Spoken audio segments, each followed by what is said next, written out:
The Department of Development Planning is now under the stewardship of MMC Belinda Echeozonjoku. She joined us in studio to unpack for us her vision for the portfolio that she now occupies. But before we get there, the city's Adisebetseng Blitz program says it's repaired over 3,000 potholes and deep patches in Region E. I'm Liri Viaji, and this is For the Record. For the longest time, our residents in the city of Johannesburg have been complaining about potholes, scuffling, traffic lights that are not working, and many other issues that need to be dealt with by JRA. I'm happy to inform the residents of Johannesburg we'll be taking a business unusual approach. We want to fix our city. We want to encourage everybody to come to Adisebetseng. What do we mean is that we're going to focus all our resources in one region to deal with the backlog that we have in that region. We will then move to another region to go and do the same. This week, from the 14th of February, we are focusing our energies in Region E, around Alexander and Sandton. Look out for JRA, look out for Joburg Water, look out for city parks. We'll be there to come and fix our city, and we'll be going to other regions after that. I'm Paul Palazzi, the Executive Mayor of the City of Johannesburg, and you're watching Joburg Today. MMC Echeozonjoku, thank you so much for your time. Now, your top 3 priorities since assuming office? Most of our residents are not even aware of what development planning is doing. So unpacking the priorities would have to start with awareness. And, it's not true that our residents don't want to comply and just want to build. Most people don't even know that they need to get building plans approved by the city.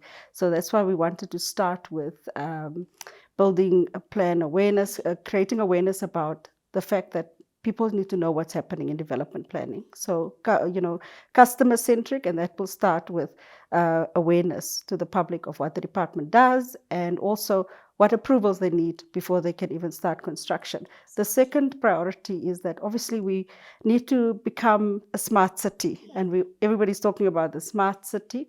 So one of those, priorities is to have the online building approvals, online application to make it easier for people to do business with the city, to interface with the city.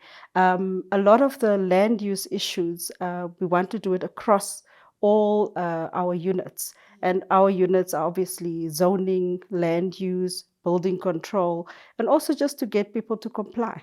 Bylaw enforcement is one of our other priorities within the department. Yeah. MMC, just in terms of urban integration, how are you or how is the department ensuring that you are championing the need for environments to be sustainable, affordable, and of course accessible?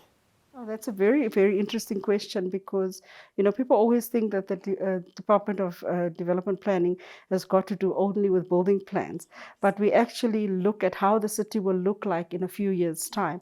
And one of the tools we use is the spatial development framework. And that also, it assists us to be able to see how does the city grow and how we densify the city across, the whole city. One of the things we want to do is to, through the spatial development framework, is to have these different developments around transport-orientated nodes. Because if people are closer to where they live, they work, they play, it will also accommodate all those people who are working in the city, and then they would be able to be close to the transport, that they live close to the transport, and some of them can even walk to where they work, they live, they play. So the spatial development framework is our tool to use to make sure that the city accommodates everybody. So that's basically, in a nutshell, what we do in the department to accommodate everybody, both low income, the wealthy. And it's not true that the department only care about developers. This tool helps us to accommodate everybody. MMC, just perhaps as an extension to that previous question, I wonder if you can highlight some of the challenges that the department has faced in that regard? Okay, one of the challenges is people don't understand that the city is growing, the population is growing, and of course it densifies. And one of the challenges is the infrastructure obviously has to be upgraded as the city grows. And some of the challenges is that there's development happening, but the infrastructure is still aging infrastructure. But what's helped us now is that we've also got this bulk contribution policy.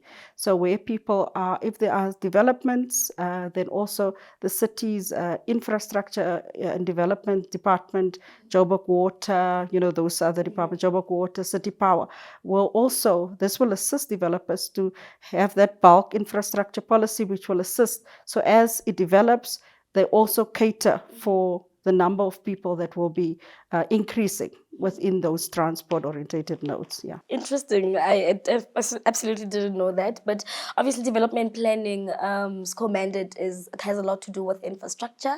Can you give us an idea as to how you're approaching that investor narrative or the conversations that you are having, not only with the private sector, but perhaps other relevant stakeholders? Through the capital budgeting process. I mean, if you start talking about infrastructure, you need money. And the money can only be accommodated. This infrastructure upgrades, infrastructure development, you have to do it with money. So you can get, this is one of the issues that I just mentioned in regards to the bulk contribution policies, where we actually offset some of the the contributions that when developers are developing, what they spend and what the infrastructure they add to, besides the capital budgeting process, we accommodate that, but we also tell them we'll offset whatever you've spent to assist the city to actually have the infrastructure in place, and then we'll offset it with whatever money they've spent to help us to develop those infrastructure. Yeah. Lastly, MMC, and perhaps on a lighter note, what do we not know about Belinda Echeozonjoku? What would you like the residents of the city to know about you? I know, obviously, apart from you sitting as MMC of Development Planning, you sit as councillor as well in council for the city? Well, I've been a PR councillor. There's a proportional representation councillor for the Democratic Alliance for 3 years. I'm now also a ward councillor for one of the wards that is quite a diverse ward, which has got Melrose Arch, Highlands North, Bramley, Kew.